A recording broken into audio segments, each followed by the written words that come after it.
सुप्रभात प्यारे बच्चों, कैसे हैं आप। मैं आशा करती हूँ कि आप बिल्कुल ठीक ठाक होंगे और लॉकडाउन का पालन अच्छे से कर रहे होंगे। तो बच्चों, हमने पिछले वीडियो में संज्ञा किसे कहते हैं ये पढ़ा था। तो मैं एक बार फिर से दोहराना चाहूँगी कि संज्ञा किसे कहते हैं। तो किसी व्यक्ति, वस्तु, स्थान या भाव के नाम को संज्ञा कहते हैं। तो आज जो हम टॉपिक लेके आए हैं, उपविषय लेके आए हैं, वो है संज्ञा के भेद। तो पहले हमने संज्ञा पढ़ा था, अब पढ़ेंगे संज्ञा के भेद। यानी कि संज्ञा आगे तीन मुख्य प्रकार की होती है: व्यक्तिवाचक संज्ञा, जातिवाचक संज्ञा और भाववाचक संज्ञा। तो सबसे पहले हम व्यक्तिवाचक संज्ञा देखते हैं, ध्यान से सुनिएगा। इसकी परिभाषा देखते हैं पहले। जिस शब्द से किसी विशेष व्यक्ति, विशेष खास, ठीक है, विशेष व्यक्ति, वस्तु या स्थान का बोध हो, उसे व्यक्तिवाचक संज्ञा कहते हैं। तो उदाहरण अगर मैं देना चाहूँ व्यक्तिवाचक संज्ञा का, जैसे एक इमारत है ताजमहल। इमारतें तो बहुत हैं दुनिया में, है ना, स्थान घूमने के लिए जाते हैं बहुत, लेकिन ताजमहल एक ही है। तो ये जैसे आप प्रॉपर नाउन पढ़ते हैं, पर्टिकुलर, तो ये एक पर्टिकुलर प्लेस है जहाँ हम जाते हैं घूमने। इमारत है, ये एक मॉन्यूमेंट है, इसको ताजमहल कहते हैं। तो ताजमहल बोलते ही आपके सामने ताजमहल की तस्वीर आ जाती है। सचिन, सचिन किसी का नाम है, ये सचिन तेंदुलकर अगर मैं बोलूँगी तो आपको एकदम पता लगेगा कि क्रिकेट के महान खिलाड़ी का नाम ले रही हूँ। तो ये भी व्यक्तिवाचक संज्ञा का एक उदाहरण है। स्थान का नाम दिल्ली, आपने देखा दिल्ली, मुंबई, कोलकाता, जम्मू, ये सब स्थानों के नाम हैं। तो यहाँ मैंने पर्टिकुलर एक नाम लिया है, एक विशेष नाम लिया है शहर का। पर्वत दुनिया में हजारों हैं, लाखों हैं। अगर मैं पर्वत बोलूंगी तो आपको पता नहीं चलेगा, लेकिन जैसे ही मैंने हिमालय पर्वत बोला तो आपको समझ आ गया कि हिमालय पर्वत की बात हो रही है, जो भारत के उत्तर में स्थित है।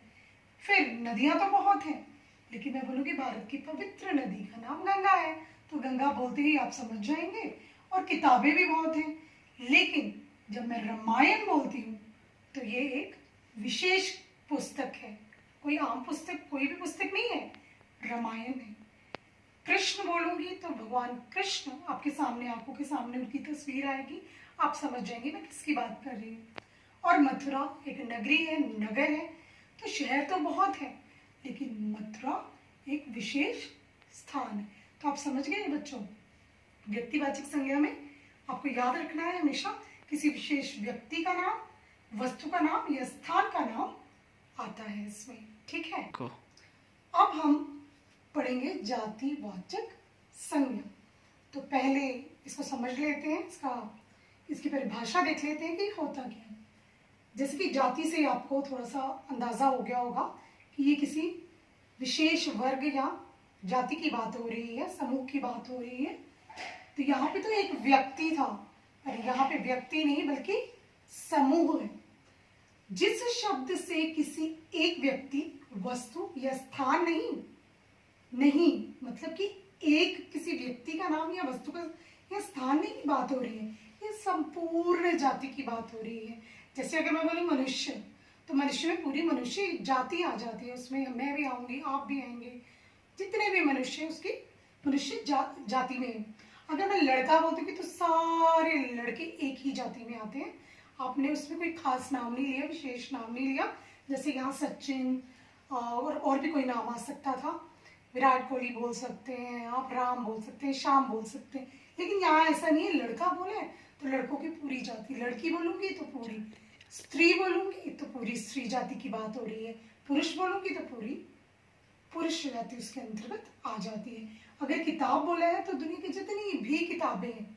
लेकिन अगर मैं वापस इन दोनों में आपको कंफ्यूज नहीं होना है, अगर मैं व्यक्तिवाचक में बोलूँ रामायण, महाभारत, कुरान, बाइबल, तो वो व्यक्तिवाचक संज्ञा है। लेकिन अगर मैं बोलूँ किताबें, तो किताबें तो बहुत है दुनिया में, तो वो सारी किताबें इस शब्द किताब के अंतर्गत इस जाति में आ जाती हैं। ऐसे ही घोड़ा, सारे घोड़े घोड़ा जाति में आ जाएंगे।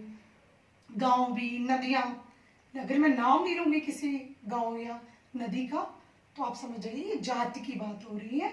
ऐसे ही पर्वत, बहुत सारे पर्वत श्रृंखलाएं होती हैं तो वो सारे इसमें, मेज, आपको पता है टेबल कितनी तरह के होते हैं, वो सारे इसमें आ जाएंगे, फूल फल सब।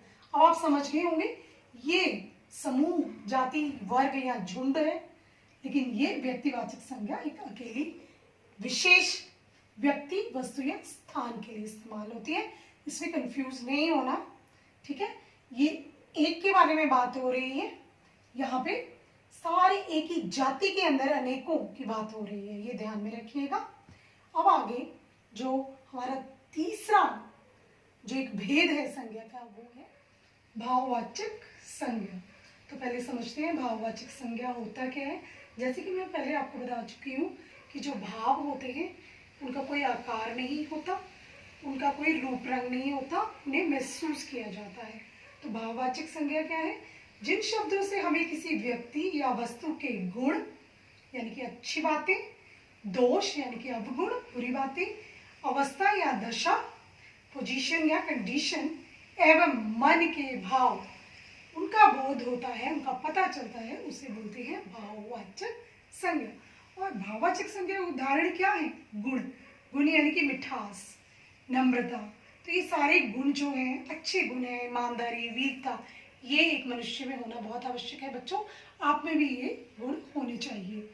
दोष यानी कि बुराई, कड़वाहट, खट्टास, घृणा, नफरत, ये सारे जो दोष हैं किसी मनुष्य के अंदर नहीं होने चाहिए, ठीक है बच्चों। और अवस्था, अवस्था के अंतर्गत हम, आपने देखा मनुष्य की बहुत सारी अवस्थाएं होती हैं। वो पैदा होता है, उसका बचपन आता है सबसे पहले, फिर यौवन आता है, प्रौढ़ावस्था आती है, फिर बुढ़ापा आता है। और दशाएं भी बहुत होती हैं, कोई मोटा होता है, कोई पतला, तो मोटापा, दुबलापन, ये सब अवस्थाएं हैं भाववाचक संज्ञा के अंतर्गत आती हैं। अब है मन के भाव जो देखे नहीं जा सकते।